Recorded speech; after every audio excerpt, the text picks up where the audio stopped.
السلام علیکم ورحمۃ اللہ وبرکاتہ۔ محترم سامعین و ناظرین، ہم سواگت کرتے ہیں ہمارے چینل مولانا تمیم آفیشل یوٹیوب چینل پر۔ دوستو، آج کی ویڈیو میں ہم بات کرنے والے ہیں کہ عرفہ کا روزہ رکھنے سے 1 سال کے گناہ معاف ہو جاتے ہیں یا 1 سال کی عمر بڑھ جاتی ہے۔ کیا ہے ان وائرل پوسٹوں کی حقیقت؟ اس ویڈیو کے اندر ہم علماء اکرام کی رائے سے اور دارالعلوم دیوبند کے فتوے سے جانیں گے۔ اس سے پہلے دوستو، آپ ہمارے چینل پر نئے ہو ہمارے چینل کو سبسکرائب بھی کر لیجئے۔ انشاءاللہ اسلامک ٹاپک اور اسلامک بیانات کے اوپر ویڈیو آتی رہتی ہے۔ تو دوستو، سب سے پہلے چلتے ہیں سوال کے اوپر۔ آپ اپنی اسکرین پر بھی وہ چیزیں دیکھ سکتے ہیں۔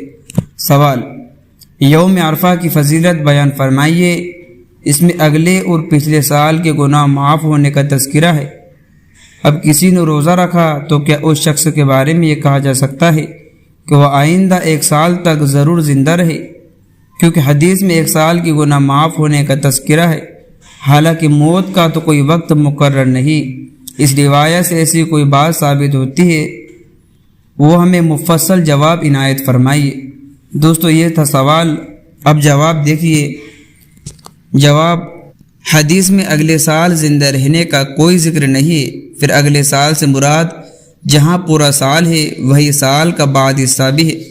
چنانچہ اگلے سال درمیان میں مرنے والے کے گناہ بھی معاف ہو جائیں گے، اور بعض محدثین نے فرمایا کہ آئندہ سال کے گناہ معاف کرنے سے مراد یہ ہے کہ آئندہ سال گناہ سے محفوظ رکھیں گے۔ دوستو، یہ تھا دارالعلوم دیوبند کو فتویٰ، اور آپ ہمارے چینل پر نئے ہو تو اس کو سبسکرائب بھی کر لیجئے۔ ملتے ہیں نیکسٹ ویڈیو میں۔ السلام علیکم۔